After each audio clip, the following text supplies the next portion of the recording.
All right. Hey, good evening, everybody. Thank you so much for joining us tonight. My name is Patrick Strait. I am the author of the new book, Funny Thing About Minnesota, from the Minnesota Historical Society. And right now, it's nearing the end of Women's History Month.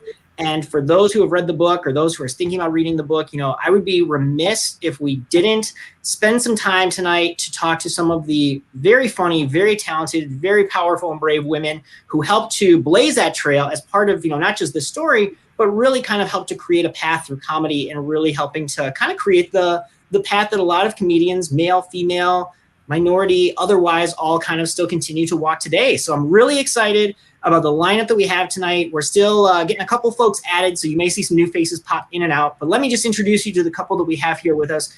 Kristin Andersen-Anderson, a very funny comedian here. I am so excited. Honestly, one of my favorite people to talk to, one of my favorite interviews, storytellers. Kristin, thank you so much for doing this. Thanks, Patrick. Fun to be here. And then we have Priscilla Nelson, who, oh my gosh, this is such a big deal for me. For those of you who, who've read the book, or those of you who are familiar with comedy scene from the past, I don't think there's any comics who, when they talk about all of the great and really funny women that they met coming up, that Priscilla's name is not top of that list. So I'm so excited to have Priscilla with this. Thank you so much for doing this, Priscilla. Thank you, Patrick, and hello, Kristin. I love you. I love you right back. And look who it is! Hey! And making her absolute dramatic entrance, ladies and gentlemen, Stephanie Hodge, coming to us live from California. Thank you so much, Stephanie. For those of you who aren't familiar, actress, comedian, club owner, she has done it all. She is so iconic, not just in Twin Cities comedy, but just as far as comedy as a whole. And we are so fortunate to have her. Stephanie, I'm so glad you could join us. Thank you so much. So am I. Thank you very much for having me. How the ladies doing? Ladies are happy to see you. I'm very happy to see you all. Yes, and we will be joined here shortly by one other comedian, a woman named Karen Pickering, who is so funny. She is actually as authentic as it gets. She's actually over at the House of Comedy in Minnesota tonight getting ready for a show. So she's kind of back and forth between talking to us and getting ready to go on stage. So Karen will be joining us here shortly. And I'm looking forward to getting her as well. But ladies, nobody came here to listen to me talk. Nobody cares about my extremely male opinion on how women really help to, create a trail and blaze a trail in comedy. So I'm going to mostly shut up, but let's go ahead and get it started. Stephanie, I want to kick it off with you. You, I think, of this group, I think we're the first woman to start doing comedy here locally in the early 80s. And maybe just tell us a little bit, obviously we'll talk about the Comedy Cabaret and things like that. But what was it like around here when you first started doing comedy? I mean, tell us what the scene was like, the people were like, the clubs were like, everything. Well, it was different. I don't know. It was just one of those things where I really wanted to do the cabaret and I really enjoyed the concept of that, but I wasn't enamored with just stand-up comedy. To be honest, I just wasn't. Yeah. And for those who aren't familiar, to me, it was there were certain comics that I liked, but not that many. And the cabaret was such a nice, different thing that would be all inclusive. At least that was the plan. And it got started. And one night, my friend Doreen Nichols said, "I bet you $50 you don't have the nerve to even get up there and try that." So and where was this at? That was it. And Doreen owes me the $50. And I did that one time just on a bet, and I thought, why not? It's fun because I approached it more from an actress's perspective. I acted like a comic. Sure. And for those who aren't familiar, I mean, when you kind of talk about, there she is. When you talk about, the cabaret, for those who aren't familiar, right around the early 80s, and her then husband at the time, Scott Novotny, and another gentleman named Scott Hanson, who was on our previous program, all got together and started a club. I believe, correct me if I'm wrong, it was the first freestanding comedy club in all of Minnesota, and that was the Comedy Cabaret in downtown Minneapolis. And Stephanie, I mean, you kind of said it before, but like the idea was, it wasn't just going to be stand-up comedy. I mean, you guys kind of had a little bit of everything in this club, right? Yeah, we did. We were more interested in the actual cabaret aspect of it. So you could have anything you wanted to have, I mean, Tom Arnold showed up and threw fish through a pool. Good to see you, yeah. And we had drag queens and we had guy who rode with both his feet at the same time in opposite directions. Beautiful thing. Fun thing. It was just a fun. Absolutely. Ladies and gentlemen, real quick, just to interject here, Karen Pickering, like I had mentioned, thank you so much for joining us, Karen, coming live from the House of Comedy in the Mall of America here. I'm very excited to have Karen join us here tonight. And yeah, we just jumped on here, and I'm so happy that you're part of the group. Thank you so much for doing this, Karen. Well, thank you guys so much. It might be a little bit weird because I'm right here in the mall searching for the best Wi-Fi connection imaginable. So if you lose me, know that I'm here with you in spirit. So the high-tech phone. Yeah. Thank you, guys. Sure. You know, I wanted to add something because I see a constant happening. When I started stand-up, I'm seeing it with the $50. When I started over at Dudley Riggs ETC on the West Bank, there was a very funny woman, Liz White. Do you guys remember Liz? She was working there. She lives in California now. Hi, Liz, if you're around. She lives in Northern California, married with a child. And I saw her do stand-up. And she was at the ETC, and she was doing stand-up, and she was making $50. And that's the person, I think you say it in the book, that I looked at her, and I'm like, well, wow, look at that. She's doing that. She's making $50. Well, I can do that. I can make $50. And that's how it all started for me. I'm not sure if I ever told her that, but there's my $50 story. You know, I didn't get my. I did when I got into the What's So Funny About Being Female as a little, my little, pardon me? Oh, no, go ahead. Yeah, no, anyway, I had my little spots that I did. I think I made $50 a week when I first started. Yeah. Very exciting. So Karen, we were just talking right before you jumped on. Stephanie was kind of talking to us a little bit about the Comedy Cabaret. And if I'm not mistaken, that's where you got your start doing comedy, right? Well, I mean, my start back in Minnesota in like fall of 1983, at the end of the year there. Yeah, I mean, it was just a fun place. I just went down and signed up, and I had done college radio and stuff, and my friends had challenged me and said, "Get on to the Comedy Cabaret." You know, you guys did some weird, fun stuff. You could if you brought cans of corn and stuff, it was sort of fun. There's that picture. Did you guys give away cans of corn if you were from, or you brought corn and you got in for free? So we did a lot of odd stuff for good reasons at the moment. Oh yeah. But honestly, it was just all about having fun, giving people a place to have some fun.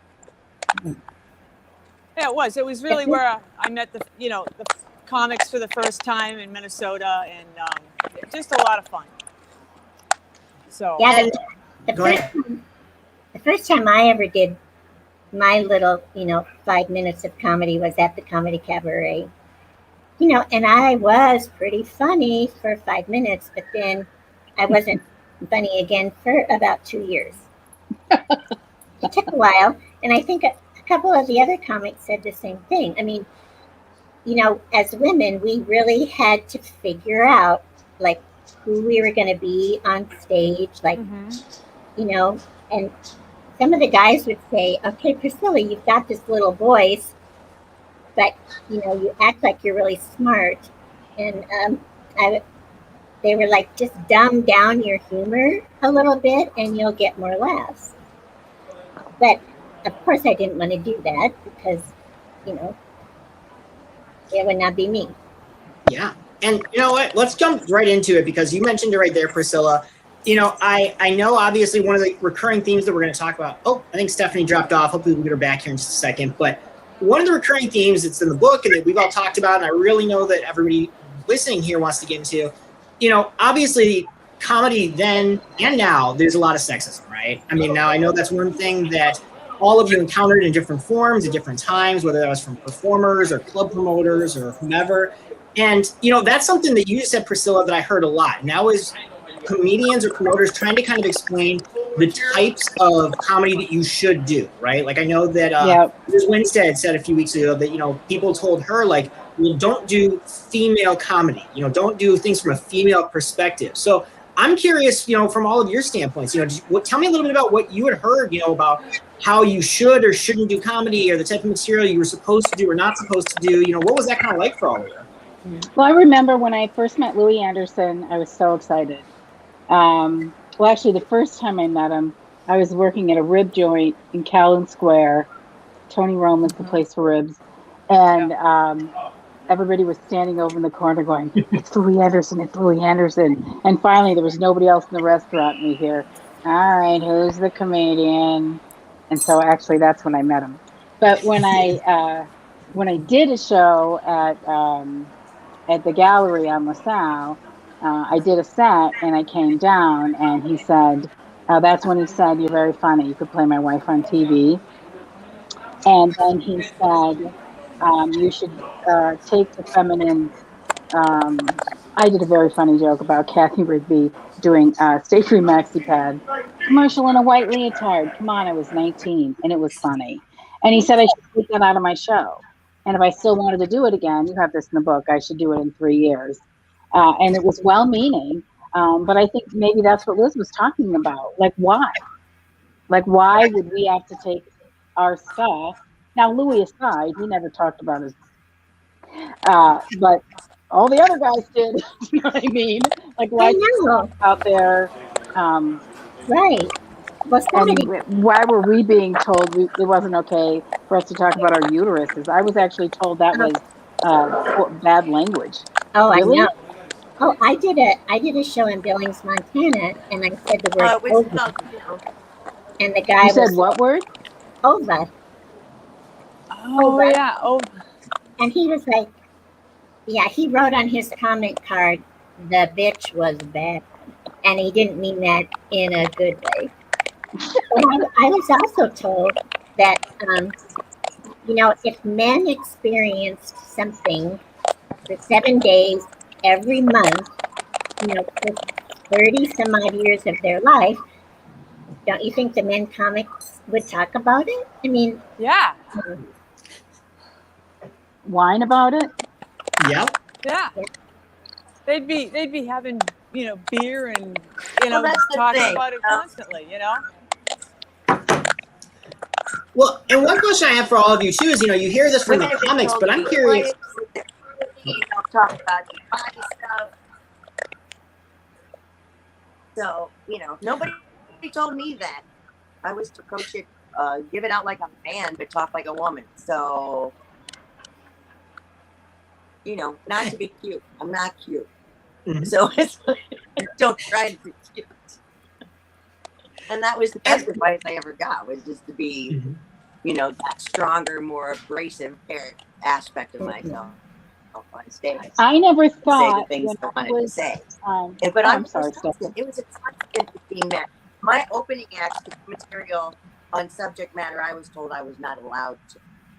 So when that happened, I would go up on stage as the headliner and announce to the audience that the owner of the club let the guys talk about their people, but they wouldn't let me talk about my lady guard. Mm-hmm. And so the audience, I turned them against the club owners, and it became a feminist. Seriously, I was not going to. It was too great. And I'm curious from all of your perspectives, because, that's what the comics were saying, but, the crowd's there. Tell me a little bit about that. Were you coming in and seeing, was it all male faces in the crowd? Did you have women in the crowd who obviously, like you said, they're going to identify because this is their experience? I think that's kind of another thing that the comics all speak from this very, well, you can't do, female comedy, but it's like, you got to look at your audience, what was the audience kind of like? What was that reaction you guys got? Well, it was a mixed. There were couples out there, and it depended on where you were, right? Minnesota audiences and the Midwest, generally speaking, were smart and they were fun, and they came out to see comedy, and they were great, right? Mm-hmm. All of them were great. Yeah. But it depended on where you were. I was in Little Rock, Arkansas, and I did a show. And the manager says to me, didn't have a neck, "Kristin, you got to slow down. People down here don't think real fast." And the women hated me because thought that I was coming down there to take their men from them. And the men hated me because I could complete sentences and I was standing on a stage. And maybe it was because I had all my teeth. I don't know. But I could only go so far south. And it's a story that you told in the book, too, about the guy. God, I don't know. Was it Sobel? Who is that guy in Kentucky? Kristin, I'm looking at Bill Bauer tried so hard to get me in with those guys. Kristin, I'm looking at the videotape and I'm listening to what's coming out of your mouth. And it's just not the same thing. Is your hair still like that? And I'm thinking, wow, because what's coming out of your mouth and what I think is in your pants. I think it's kind of the same thing. I mean, it was just the kind of stuff. Right. Well, even, early on with What's So Funny About Being Female, a lot of the women would look at if they had a male date with them, they would look at the man before they would laugh. Like, it was sort of like, do I have permission to laugh? Or, I don't know. It's so subconscious. It's hard to really pinpoint. And you mentioned, go ahead, Karen. I love what Kristin's saying about the South, that just seems so true. And the audiences back here were just so hip and happening, and they were very smart, but there was, that was a time frame too, where a woman might look at the guy and wait for permission to laugh, especially if they were over 30 back then, 30 was so wicked old to me then, and I think when I was working at Dudley Riggs, I always felt really special as a female comedian. Yeah. I didn't think, right, Karen? I didn't feel like it was this man-woman thing at all. No, I thought, we're unique, we're special, and I didn't get that didn't get handed to me until I went across town.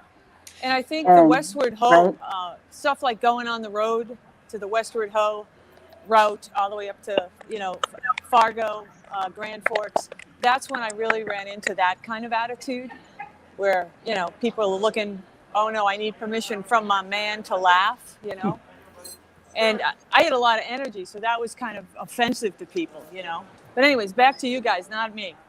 So no. This is the wildest thing I've ever done because I'm on the edge of the mall watching people go by and I'm trying to focus and I have no focus anyways. And then all of a sudden as we're talking, I'm like, I think I'll add that to my set tonight. And clearly it's a good thing I'm decaffeinated today. But anyway, back to the focus. Yeah. No. Well, one thing, we just saw the poster there a second ago, and you all mentioned Dudley Riggs here. I know right around the same time that the Comedy Cabaret was coming together, across town, Dudley Riggs really had started getting more involved in putting on stand-up shows.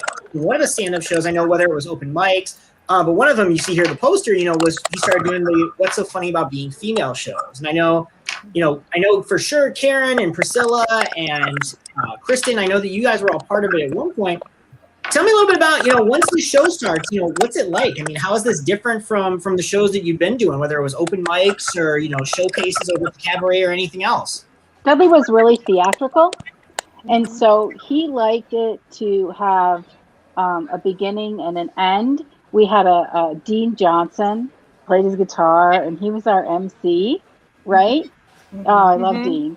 And he would bring and there was an intermission, and then there was an end. And at the end of the show, everybody came out and took a bow.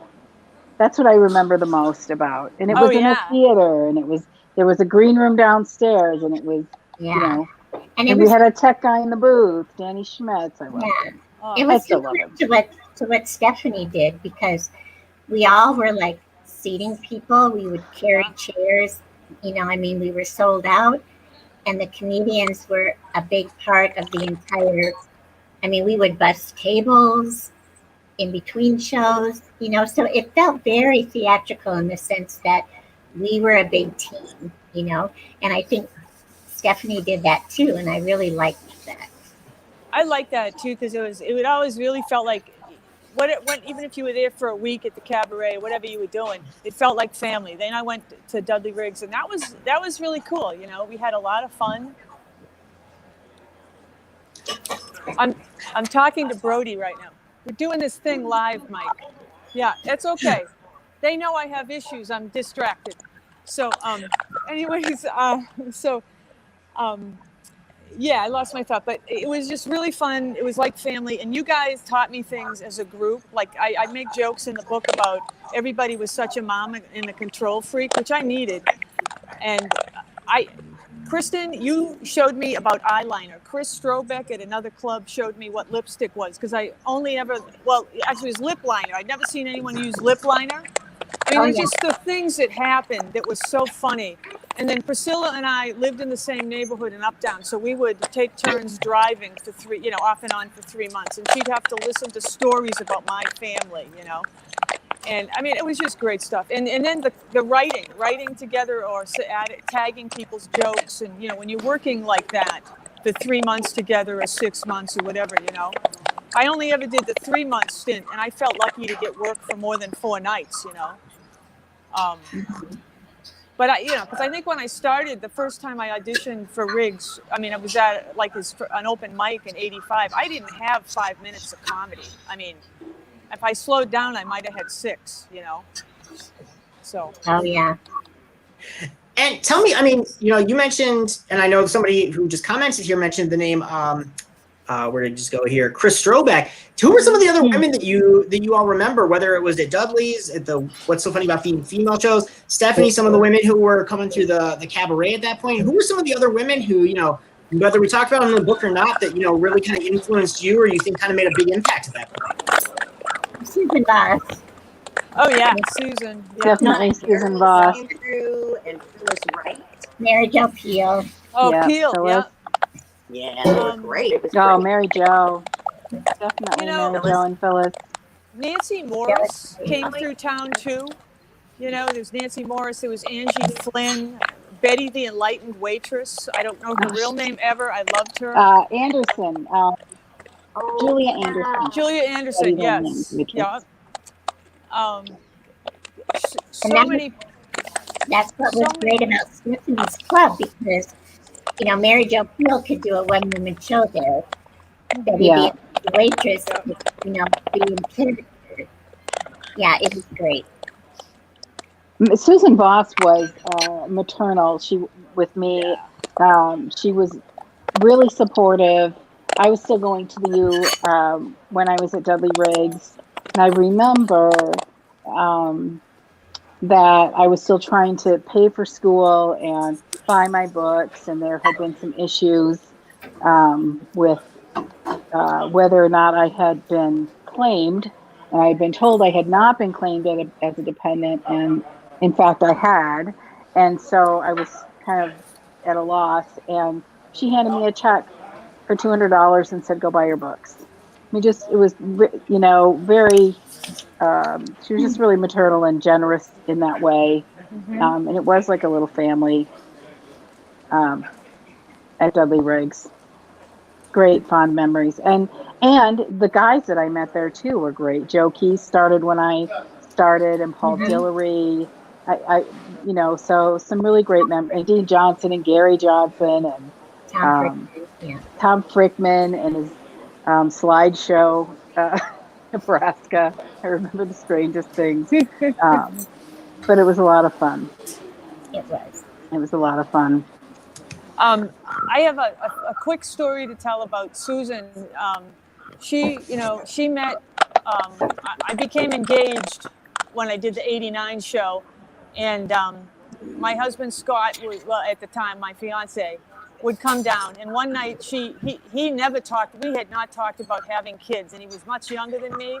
And she said at the end of the show, she goes, "I want you two to go out and have children. They'll be beautiful." And oh my God, it was one of the funniest things. And I had to tell her, I go, "We haven't even talked about that, but we're going to get married." And stuff like that would happen to me because she was so maternal. I mean, it was a trip. I mean, and I know that sounds so insane. You think of a 29-year-old comic not even, thinking about those things. But I mean, you were there for 3 months. You get to know people, So, anyways. I know we're kind of on this roll about what a great time we had at the beginning and during that time. It's hard. It's like a Minnesota goodbye. It's stop, but I'm just going to move us ahead if that's okay, Patrick. You are more than welcome to. Because I think we have some other stuff that we want to talk about. Absolutely. And I don't know what anyone else has to talk about. So if it's okay, I'm just going to tell the one part that I'd like to share. Absolutely.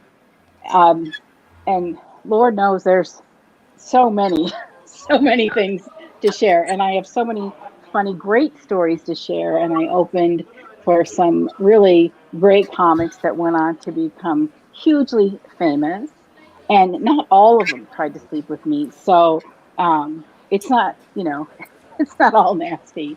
But one of the things that happened that I don't think a lot of people know is that I was, at the very beginning, contacted by Louis Lee, and I was a partner in that club of Acme Comedy Company. I was a 1/3 partner. He found me. And I named it Acme, and I don't think people know that. So I want to take this opportunity to just tell that story. It's over. It's done. I'm totally fine. I used to have to drink vodka to tell the story, but I don't anymore. My life is grand. I have a beautiful family. Everything's good. But I worked really hard, and I had friends come in and put that club together. And I used my connections in Los Angeles, and I booked the room, and I worked the room. I worked myself to death in that room physically. They thought I had lupus. I worked very, very, very hard. And inside of 3 months, he voted me out with the other partner. The two of them voted me out, and I was left with nothing. Not the promissory note was never paid off. So now I was in my hometown with no work and nowhere to go, right? I had no work at Hanson. That was over. So he took everything from me. I was completely without everything. And I bring that up, again, just because I don't think anybody really knows that story. And Louis Lee is thought of as this king of Minneapolis, and he's such a nice guy, and he's been so great to women. And there's another point of view that he's not a nice guy. He's not a nice guy. He's an ass. And with the other word that I'm not going to say, because I respect the Minnesota Historical Society, but he isn't a nice guy. He really did me wrong, and he really took me out. And actually, I had a friend that headlined Acme years ago, and he said, I'm going to have you do a guest set tonight. I said, I'm not going to do it. I'm not going to say the guy's name, but he said, yeah, you're going to do a guest set tonight. I said, I'm not going to do it because you'll never work there again. He said, you're going to do it. You're going to do it, Kristin. And I'm telling you that you're going to do it. And I went in there and I actually shook his hand and said, the club is great. Way to go. And thanks for the guest set. He said, don't thank me. Thank the person who got it for me. And my friend has never worked there again. Well, oh, go ahead, Priscilla. And so that's my story. He's a douche. And he's done very well. So even with that, Kristin, what was the reason you were given when you were voted out? What was kind of the rationale you were providing? He didn't care. A reason. He didn't need to have a reason. He had the money. He had the other vote. So there was no reason. He didn't have a reason, but he had a plan, and I know it was his plan from the beginning. I set up the condo. I did all the work. I set up everything, and the whole thing was done in advance. So he voted me out. He had Becky Johnson starting that night. He had comics booked, and I was out the door. And that was the end. That was the end of it. So let me reframe it then. I mean, maybe you weren't given a reason. What do you think, I guess, now looking back? Like, what's kind of your opinion? Like, what do you think the reason for that was? He didn't need me. He didn't want to pay me. He didn't need me. He didn't want me. He wanted my hard work. He wanted to get set up. He wanted my connections. And then he wanted the whole thing to himself. I don't know. I don't think that he ever wanted to keep me. And to hear him talk when he first took me to lunch and, yeah. there was such there was so much misogyny at that time, and it was just so accepted, and it was cute and passed around, and women weren't listened. I wasn't listened to, you know. I was not listened to, and it wasn't like I had no experience in things or I didn't know anything. And it was amazing to be an equal partner in a club and be treated like a little girl. And that's their loss, not mine. I learned what I need to learn. They're there, I'm here. So, things worked out well for me, but there was a tremendous amount of misogyny. Women were not taken seriously or listened to, but were used tremendously in a phenomenal amount of ways, and then tossed bitches if we complain. Yeah. It's kind of an early. I mean, yeah. I'm sorry, Karen. You were starting to talk. No, I hadn't actually talked yet, but I was moving my head so much because I'm so passionate about this damn issue. And Kristin, I know I had left comedy at that point, given my experience, and I was getting sober.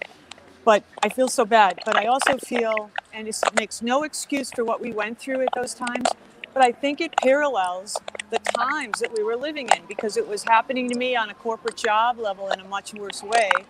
And it was just so hard. And I think we all came up with coping skills, and it's horrible, you know, and I just feel so bad that happened to you, because I also feel that you are an incredible business person, and you did a heck of a lot for women after that with your what was it, Ladies of the Night? No, I got the wrong thing, the name, but you got a well, whole I was bunch close of things to having going, to do man. that. Honestly, You know, I had no work. so and it doesn't make any excuse for it, but I think going forward, I hope that we can continue. I know we're not 25 anymore, but I'd like to see us empower each other and move forward with some great projects. And thanks for saying that. I don't want to minimize what you went through. That was legitimate. And no, I just needed to call Louis Lee out. I needed the person, Louis Lee, out. I'm not going to save the whole world right now, but I needed that person who is revered by all as this guy who is so great to women and supports women and brought Louis C.K. back. And they had the woman carry on about opening for him. Sorry. Yeah. Nope. It's all right. So we can move on.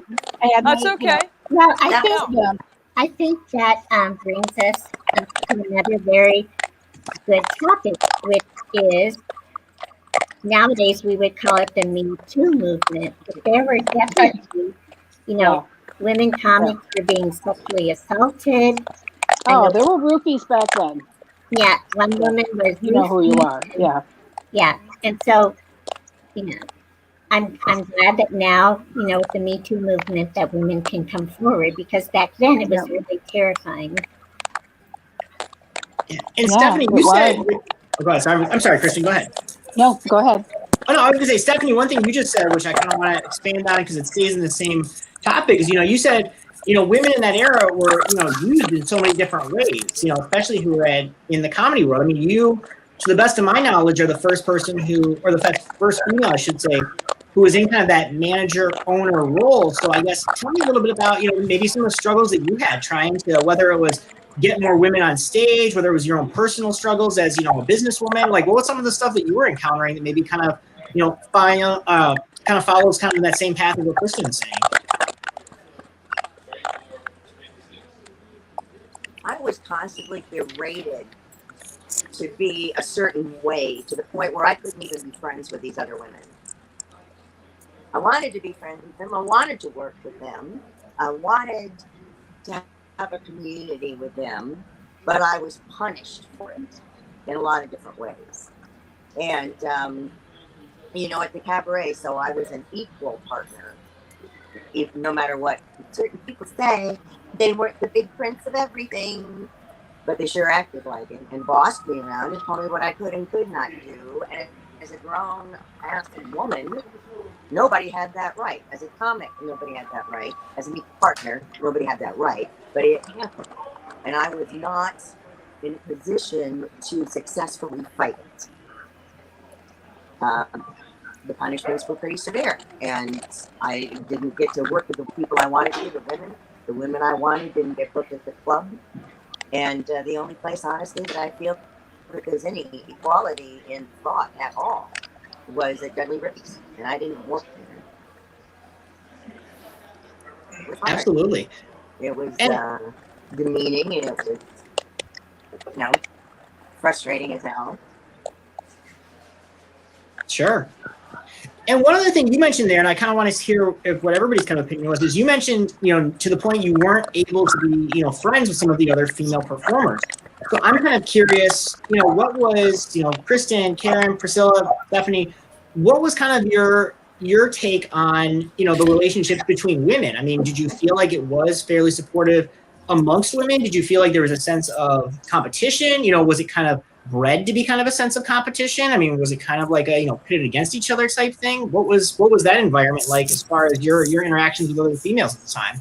I think Scott pitted people against each other. I didn't ever get that when I was over at Dudley Riggs. I felt like it was a sisterhood, definitely. Mm-hmm. Scott Hanson pitted women against each other. I know he did it with Colleen Cruz and I. We didn't know until years later that he was saying nasty things to each of us when the other one wasn't looking. He was, and that's where I first experienced and saw the harassment. And, cocktail waitresses sitting on his lap. The owner of the, what was it, Chinese place in Bloomington? Frank, that guy, came up behind. Mandarin Yen? He came up behind me and grabbed me under my breasts. And Hanson told me to forget about it, have a sense of humor. This is no big deal. Let it go. So that kind of stuff happened all the time to me. I did not sit on Hanson's lap. He didn't get that from me. I wasn't that girl. But it's not like he didn't try. So never at Dudley Riggs. It was never like that over there. Ever. But I did have to leave Dudley Riggs if I wanted to, get on the road and go out in the world. Even though Dudley said you don't have to do that. But if we wanted to go anywhere, we needed to. Well, there were so many, I shouldn't say so many, but, two I know of for sure, male headliners. They would spend all day at the strip club, and then they would come and have a female headliner, or not a headliner, but maybe an opener or a middle, and they would kind of be in that frame of mind, like here's a woman, she's a performer, I'm going to look at her through that lens of a pole dancer. Sure. And I think, and I might be mistaken here. So if I am, I apologize. Karen, you, I think, said something about, I can't remember how you worded it in the book, but, and to Priscilla's point about, being looked at in that lens, something about being, a loud woman or being very visible, being on stage. I mean, maybe you guys can tell me a little bit about, Priscilla, to that point. I mean, do you think it was because you were so visible, because you were loud, was the personality, why, why these things were kind of happening? Do you think that you were kind of being encouraged to play a certain role? I mean, did you feel like that was kind of what the expectation was at the time? I'm kind of curious about that. Go ahead, Priscilla. I've never been loud. Oh, I'm sorry. I've never been loud, but I definitely was looked at, in a sexual way. Yeah. Mm-hmm. Which sometimes feels good, but most of the time it doesn't. Go ahead, Karen. No, I was just going to say, I mean, that happened to me a couple of times, but I have to say it wasn't with the Minneapolis comics. When I went to Chicago, there were, I had an experience like that at Zany's 84, and it was end of 84, and it was interesting because two guys, one of them, they were deciding which one was going to ask me out, and I wasn't interested in either one of them.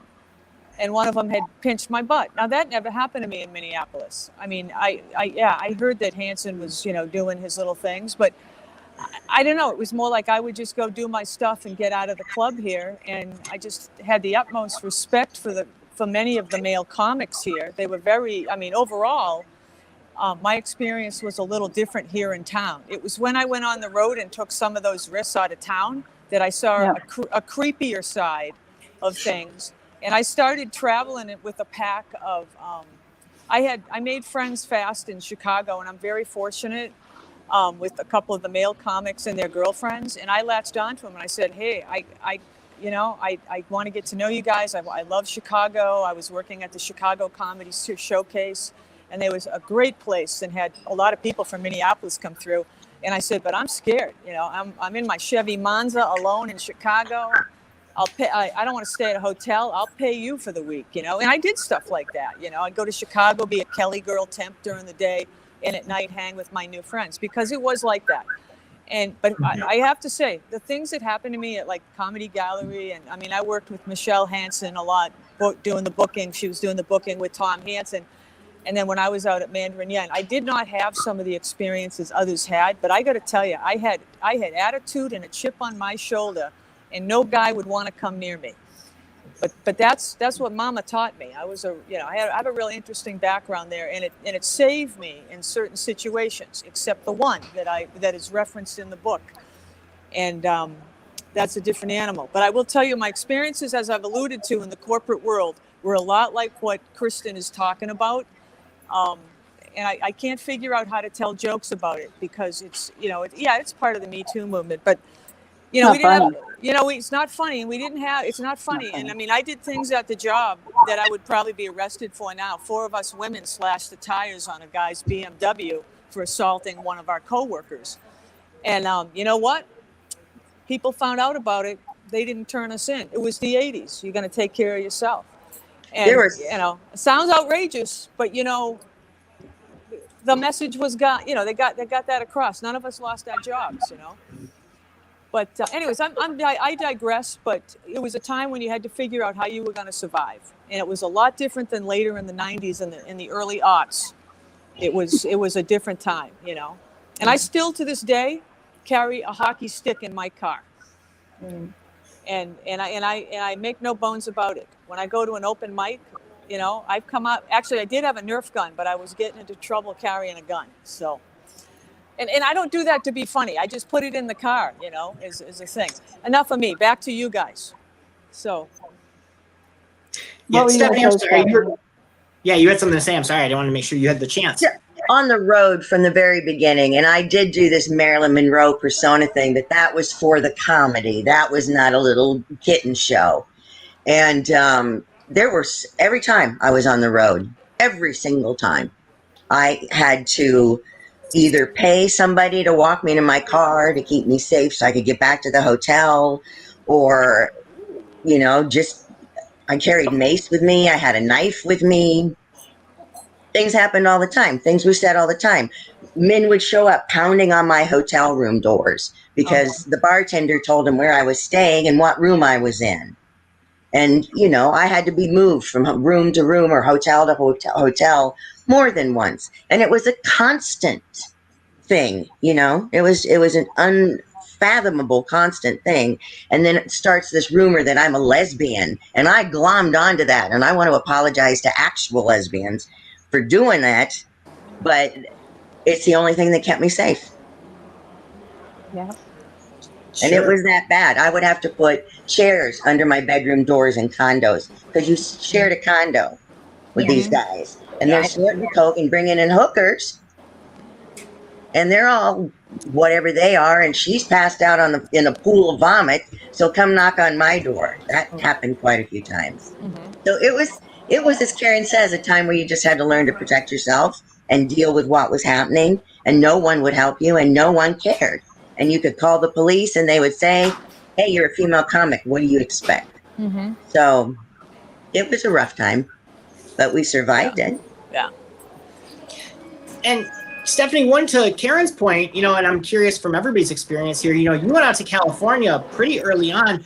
How did everybody kind of feel, the difference, if there was any, between, the type of treatment or the way that, whether it was owners or fellow comics or audience members, acted towards women in Minnesota comedy scene versus, outside, whether it was the smaller towns even, and maybe more rural Minnesota even?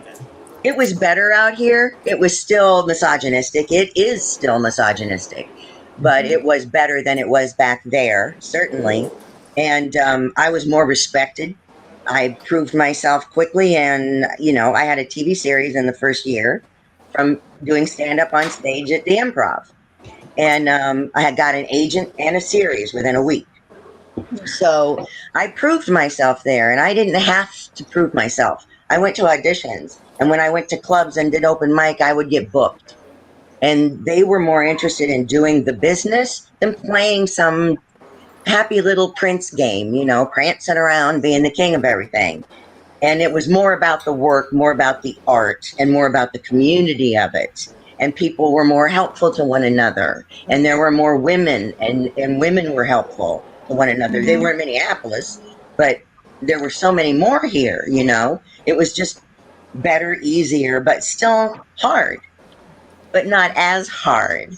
And it gave you hope to go through, and so you battle and you meet people and you figure out what's what and who's who.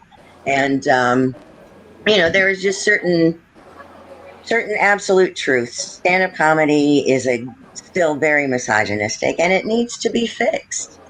And it's not women bitching about things. It's us being sick to death of not being seen as equals. And we are equals. And sometimes we're just way better. And that's hard to swallow when you've been told because you have what you have in your pants. It makes you better. It doesn't. It just doesn't. Because we love it. Guess what? It's so much fun. Oh. You know what I mean? We love doing it. Like, it's the only skill I have. Like, I love to do it. It is. I love it more than anything. And a guy reached out to me the other morning for a gig. I can't wait. Thank you. But I'll tell you, I'm not. Sure. I'm just not, because I'm just not. And it's too bad, because I do really love it.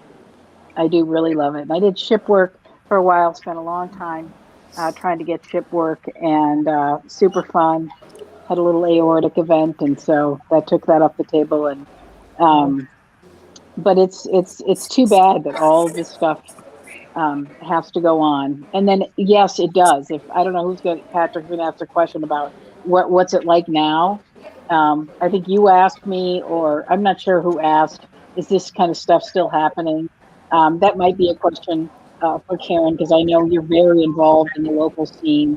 That I have seen and heard stories that there is stuff still happening locally in our scene. I think it's more local. Hi, Wendy. I think it is.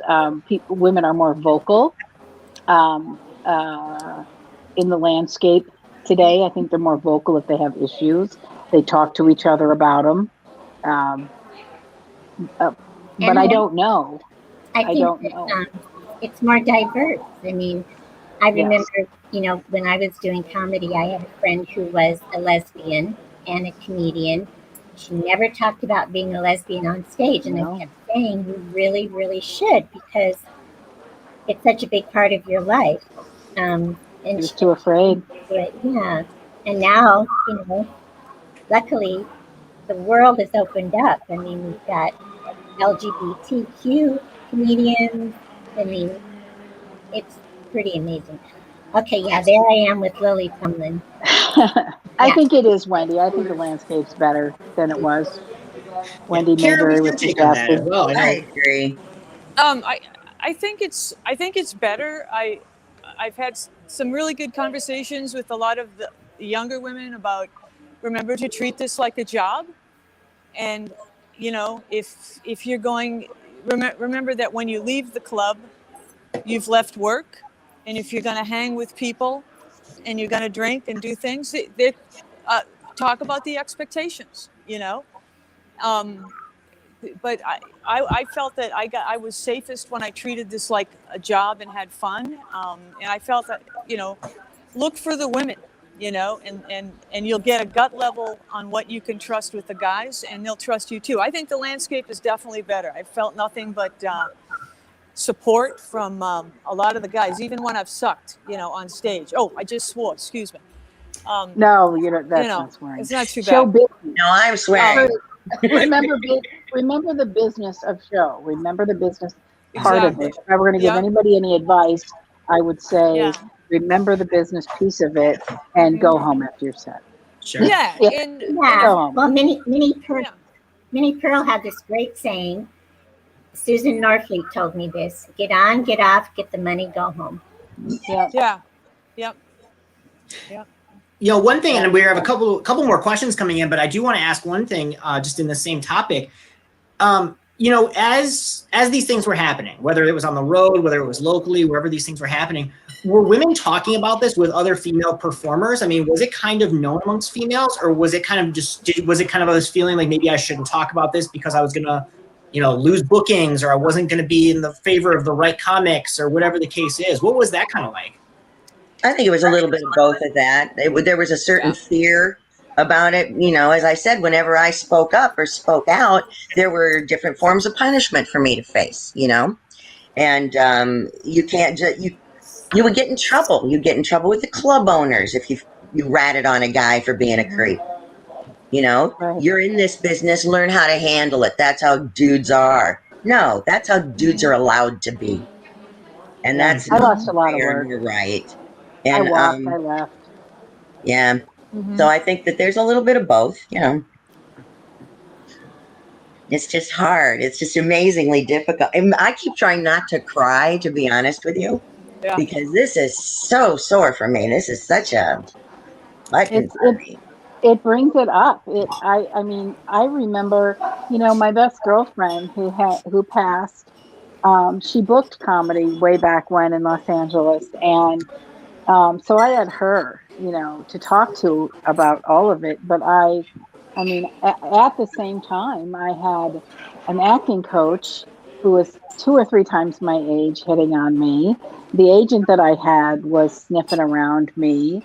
I did a girls' night out show, and that producer guy was lifting his leg around me all the time. Like, I couldn't go do any, anywhere I went. A comic that I had middled for in Minneapolis. I saw him in Los Angeles, and someone who, let me tell you, would never have dated me seriously because of his faith, took me to his apartment with the intention of it. I mean, it was just horrible. Really? No, I never did that to anybody. I was even coming back from Guam. Way too nice. Performing in Guam. I'm coming back from performing in Guam, and because I was the one female in a group of 4 comics, they strip searched me. Because what kind of woman would do that? Sure. No, that's. You think that's why they strip searched you? Bob Zaney was the only one who waited for me. The other guys ran away. I remember and cherish that moment where they totally ran away from me. It was my girlfriend Michelle Youngers who booked Bob Zaney. They booked rooms together. Anyway. Oh, Michelle! Oh my God, I remember her. Oh. Well, anyway, it is triggering. A lot of that stuff, it all comes up. Like I think the stuff with Louis Lee's over with, but it. Yeah. Well, this is a super important conversation. I'm really glad that we're having it. I know we've had a few other questions come in from audience members, so I want to make sure that we take a couple of minutes to go through those. So we'll see if there's a couple other things from the audience that we can all kind of address before we wrap up here for the evening. So first thing, this is fantastic because I thought the exact same thing. Hank says, Ms. Nelson do cartoon work. Her voice is 1 in a million. I think the exact same thing. The first time I got on the phone with Priscilla, I was like, this is the most incredible voice I've ever heard. Well, thanks, you guys. I've actually never been asked to do any cartoon work, but luckily I am available. If Hank, if you know of anybody that would hire me. Do your joke, Priscilla. Do the joke about the babysitter, please. Oh, okay. Hank will love it. Oh, really? Okay. Well, I'll do this quickly because I don't want to, be a big dog. But when people would call my house, they would say, "Is your dad home?" Thinking I was a little kid, and then they would say, "Is your mom home?" And then I would say, "No, they're dead." And then the salesperson would say, "Well, do you have a babysitter there?" And I would say, "No, I killed her too." Yeah, there you go. Thank you, Hank. Oh, that's great. Oh man, no, thank you so much, Hank, and thank you guys for the questions. Let's see, do we have any other questions that we want to get to? I think those are kind of the most of the questions. We've had a lot of people who really, loved this, who I think have shared some great memories. Hank also wanted to let Stephanie know. Apparently, you taught a wonderful improv class over at 28th and Hennepin, so he remembers you from that as well. So, Thank you. Yes. So real quick, before we close out, I want to ask each one of you, to kind of, give me your thoughts as you look back, on your own personal histories of the history of Minnesota comedy as a whole, the role that, all of you played and other really important women played. How do you feel that, you kind of played into the legacy of Minnesota comedy and where it grew from and where it's at today? So I'll tell you what, Stephanie, why don't I start with you? How do you kind of look back on this? Honestly, I've said this a million times, said it back then, keep saying it because it's true. We provided a space for people to do what they wanted to do and to have some fun and to maybe go somewhere with it. And everything else that came of that lies squarely on the shoulders of those performers. And I'm just grateful that I got to meet these people and be part of life with these people, these ladies. God bless you, man. And Phyllis and, all of them. All the ladies. It was the most important time in my life about learning about being female in a horrible world. And they all helped me a whole lot. And I'm really grateful for that. But what I did just opened a door and swept a stage, and everybody, the performers did the work. I just opened the door to the building. Absolutely. But I'm glad I did. You paid us some money too, honey. Well, sometimes. Priscilla, what about you? How do you kind of look back on this and, kind of see the work that you guys put in and how it's kind of played out in the history of comedy? Well, I remember once, for some reason, Dudley Riggs was emceeing the show at What's So Funny About Being Female. He introduced me as a pioneer, and right away I thought of the pioneer ladies, with the bonnet and the long dress. But, I never thought of myself as a pioneer. I just really thought of myself as having this great opportunity and really, really enjoying my stage time and the audiences. And I feel like it has really enriched my life so much. And if I ever have to go back to work again, I think I will go back as a stand-up comic. Definitely. Karen, what about you? I'm like so grateful for all of you. Now, Stephanie, our antics at the Comedy Cabaret was so much fun, and that was a base. That was a base for me. I mean, you told me to go meet Bill Bauer over there at Boomers when it started, and I met Beth Fusini and Kathy Jaimo and Peg Bauer. What a trip! I was there the night Bill Bauer met Sherry Bauer and got married. But I'm so grateful for all of you because, Kristin, I called you 10 years ago. I don't know if you remember, I found you on Facebook and I said, I'm ready to come back. And you said, what? And it's not the same world, sister. And, and then Priscilla, you let me be in the show. So this has kind of come full circle for me. And I just look back on, I think Women in Comedy in Minnesota is about to write its next best chapter with the talent we have. And I think, Priscilla, I think you're still here. And Kristin, you're a force. You're going to be there. And Stephanie, you have a great example of what it's like to put a formula together and go to LA and to do that business end of things, which I think is still really important, And we have the internet to do some Zoom coffee calls, Yeah, I'm a big sap, and I know the pain that each of us went through.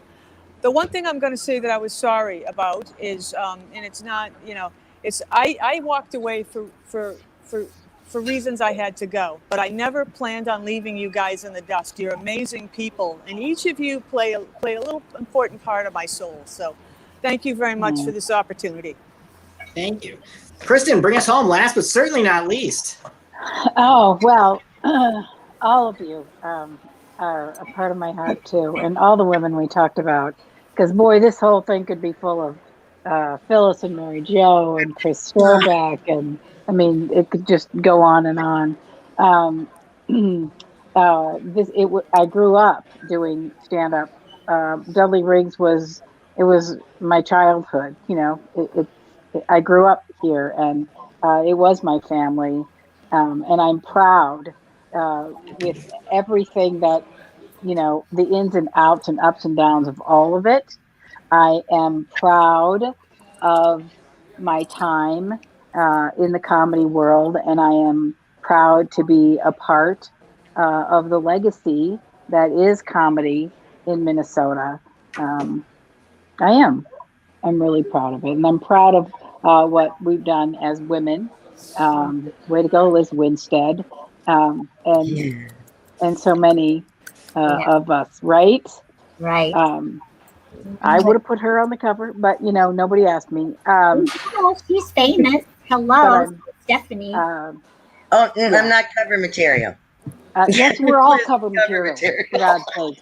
How do you We're all cover material. Anyway, so that's my final take, is that in the end, life is good. I'm grateful and surrounded by, there's just a lot of love all over the place.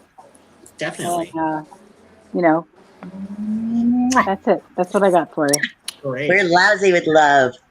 Oh, Aren't we? It's ridiculous. We're old and we're corny. I have arthritis. Now when I do that, it looks And the obscene. feet and our hearts, and you know, yeah. Oh my Thanks, God. everybody. Thanks for Well, this has tuning been in. fantastic. Thank you for this. Thank you all so much. As a reminder, you can pick up the book, Funny Thing About Minnesota, through the Minnesota Historical Society. It's at the Historical Society. You can get it at your local bookstores. You can get it over on bookstore.org, or bookshop.org, excuse me. So many places you can pick it up. Make sure you get it. Karen, Stephanie, Kristin, Priscilla, I cannot say thank you enough for your honesty, for your generosity, for everything you did, not just for this evening, but just everything you've done for comedy. So thank you all so much for being a part of this great event. You're welcome. Thank you. Thanks Thank for you. having us. Bye, guys. All right. Thanks a lot, everybody. Have a great night. Thanks for